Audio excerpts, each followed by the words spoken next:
नमस्कार मैत्रिणींनो, संस्कारांची मोती या माझ्या यूट्यूब चॅनलमध्ये तुमचं खूप खूप स्वागत। मैत्रिणींनो, आज मी तुम्हाला भेंडीची झटपट होणारी मसाला भेंडी सांगणार आहे, जी अतिशय सोपी आहे आणि चवीला पण फार छान लागते। उत्कृष्ट चव आहे आणि कमीत कमी वस्तूंपासून बनवलेली आहे। तुम्हाला माहिती आहे की मी सगळे माझे जे पदार्थ आहेत ते कमीत कमी मसाले वापरून बनवते। तर ही पण जे आहे रेसिपी ही पण एकदम कमीत कमी पदार्थ वापरून मी बनवलेली आहे। तर सगळ्यात पहिले मी तुम्हाला इन्ग्रेडियंट्स दाखवून देते। तर मैत्रिणींनो, यासाठी आपल्याला भेंड्या लागणार आहे। भेंड्या मी अशा चिरल्या गोल गोल, जास्त मध्ये काप करून वगैरे अशा चिरल्या नाही आहे, साध्या अशा थोड्या जाड अशा मोठ्या कोवळ्या भेंड्या चिरलेल्या आहे। 2 कांदे बारीक चिरलेले, लसूण आणि आलं दोन्ही मी किसून घेतलेले आहे। लसणाची पेस्ट वगैरे काही खूप रेडी करून ठेवते मी असं काही नाही, म्हणून मी असे किसून घेतलेले आहे। थोडा आमचूर पावडर 1 पाव चमचा, हळद, तिखट, धणेपूड, मोहरी, जिरे आणि चवीप्रमाणे मीठ। तर आपल्याला एवढ्याच इन्ग्रेडियंट मधनं मस्तपैकी छान अशी भाजी करायची आहे। भेंडीची फ्राय भाजी खूप छान लागते, चविष्ट लागते। आणि सगळ्यात महत्त्वाचं म्हणजे मी याच्यामध्ये या व्हिडिओमध्ये मी तुम्हाला 2 भेंडीच्या भाजीबद्दल 2 टिप्स पण देणार आहे। तर तुम्ही हा व्हिडिओ शेवटपर्यंत बघा आणि माझं चॅनल आवडलं तर तुम्ही नक्की लाईक, सबस्क्राईब आणि शेअर करा आणि बेल आयकॉन दाबायला बिलकुल विसरू नका, जेणेकरून माझ्या नवीन नवीन रेसिपीजचं नोटिफिकेशन तुम्हाला येत राहील। तर मैत्रिणींनो, आता माझी कढई तापलेली आहे। कढईत मी तेल घालतेय। तेल साधारण 1.5 टेबलस्पून घालतेय।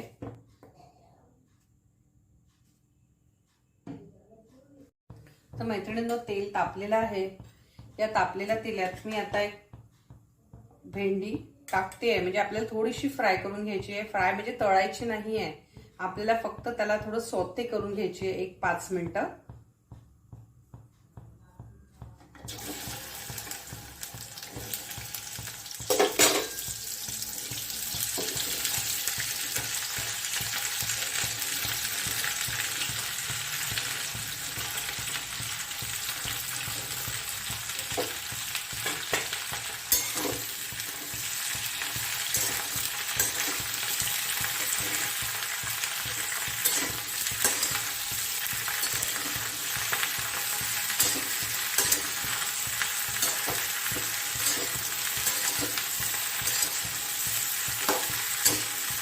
तर मैत्रिणींनो, मी ही भेंडी जी आहे ही साधारण 8 ते 10 मिनिटं छानपैकी तेलावर परतून घेतली आहे। तेल जास्त नाही घातलेलं आहे, आपल्याला ही भेंडी तळायची नाही आहे, कारण तळले की ते खूप क्रिस्पी होतात किंवा कडक होतात आणि पोळीशी खाताना मग मजा येत नाही। तर हे बघा, ऑलमोस्ट आपली भाजी शिजलीच आहे, भेंडी शिजलीच आहे।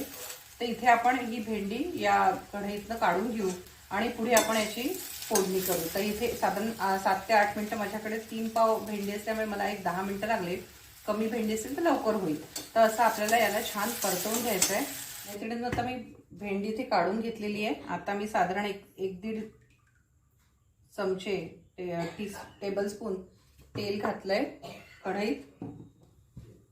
कढई चांगली गरमच आहे, कारण आपण आत्ताच त्याच्यामध्ये भेंडी परतलेली आहे। याच्यामध्ये मी थोडीशी मोहरी घालते,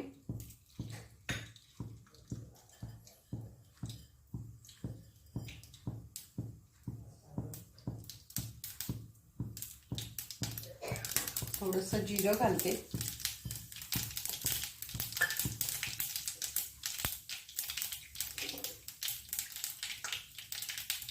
यावर आपण कांदा घालूया।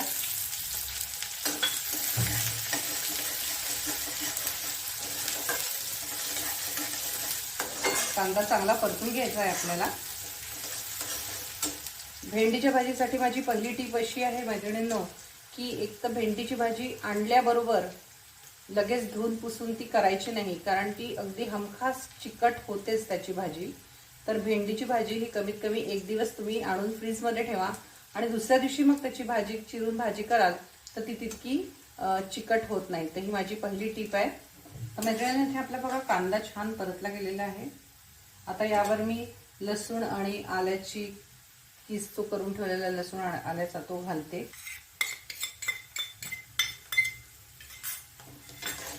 आणि याला आपल्याला थोडं फ्राय करून घ्यायचं आहे, नाही तर त्याचा लसणाचा आणि आल्याचा कच्चटपणा जाण्याइतकंच फ्राय करायचं आहे, खूप लाल लाल करायचं नाही आहे.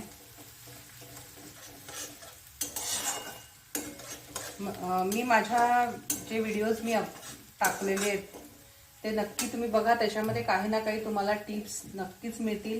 जशा या व्हिडिओमध्ये मी 2 टिप्स दिल्या आहेत, तशा प्रत्येक व्हिडिओमध्ये मी काही ना काही टिप्स दिलेल्याच आहेत. तर तुम्ही नक्की माझे सगळेच व्हिडिओज बघा, तुम्हाला काही ना काही कामाचं नक्कीच सापडेल. तर आपण आता आपलं लसूण आणि आलं पण झालेलं आहे, त्याचा कच्चटपणा गेलेला आहे. आता आपण याच्यामध्ये 1 चमचा हळद घालूया. तिखट तुम्हाला आवडते तसं घाला. मी साधारण 2-2.5 चमचे तिखट घातलेलं आहे.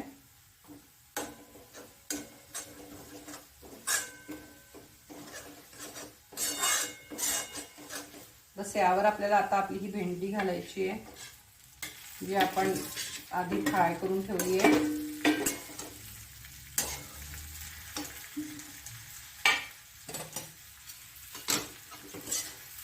याला चांगलं मिक्स करू.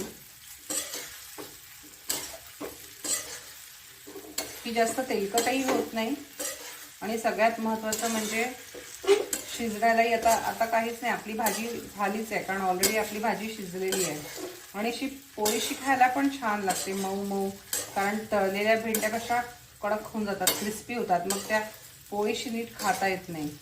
तर मला असं वाटतं की पोळीशी खायची असेल तर आपल्याला अशा पद्धतीचीच भेंडीची भाजी छान वाटेल.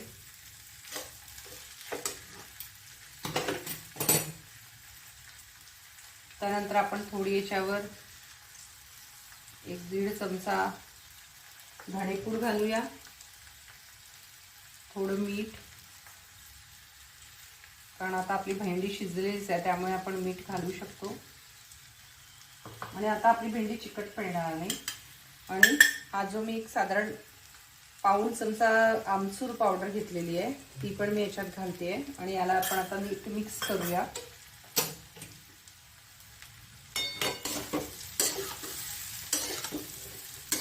तर मैत्रिणींनो, तशी आपली भाजी रेडी झालेलीच आहे आणि मुलांना पण खूप आवडते ही भाजी आणि डब्यात वगैरे द्यायला खूप सोयीची आहे. मुलांना ती क्रिस्पी भेंडी दिली तर त्यांच्या पोळीतनं पण ती पडून जाते भेंडीचे तुकडे. त्यापेक्षा ही भाजी छान पोळीशी त्यांना लुसलुशीत मऊ भाजी खाता येते नीट. त्याच्यामुळे तुम्ही नक्की करून पहा ही भाजी. आणि अजून एक टीप देते मी की भेंडीची भाजी जर तुम्ही आणली आणि लगेच केली आणि तुम्हाला असं वाटतं, म्हणजे वाटतं काय होते चिकटती, तर अशा वेळेला तुम्ही एक करू शकता की तुम्ही फोडणी दिली की साधारण 1 चमचा, छोटा चमचा, बिलकुल म्हणजे टीस्पून, छोट्या चमचाभर गव्हाचं पीठ तुम्ही फोडणीत घाला. गव्हाचं पीठ थोडंसं फोडणीत घालून त्याला किंचित फ्राय करा आणि नंतर त्याच्यावर भेंडी घाला, तर तुमची भेंडी चिकट येणार नाही. तर ही माझी दुसरी टीप होती. तर अशी आपली भेंडीची छान भाजी तयार झालेली आहे. याला मला बनवायला साधारण 10 ते 12 मिनिटात ही माझी भाजी रेडी झालेली आहे. तर मैत्रिणींनो, माझी भेंडीची भाजी आणि पोळी तयार आहे. खूप छान अशी लुसलुशीत अशी भेंडीची भाजी आहे. बघा तुम्ही, छान सॉफ्ट झालेली आहे. मुलांना पण खायला खूप छान सोयीची आहे. तुम्ही नक्की करून बघा आणि आवडल्यास लाईक, शेअर, सबस्क्राईब करा. धन्यवाद.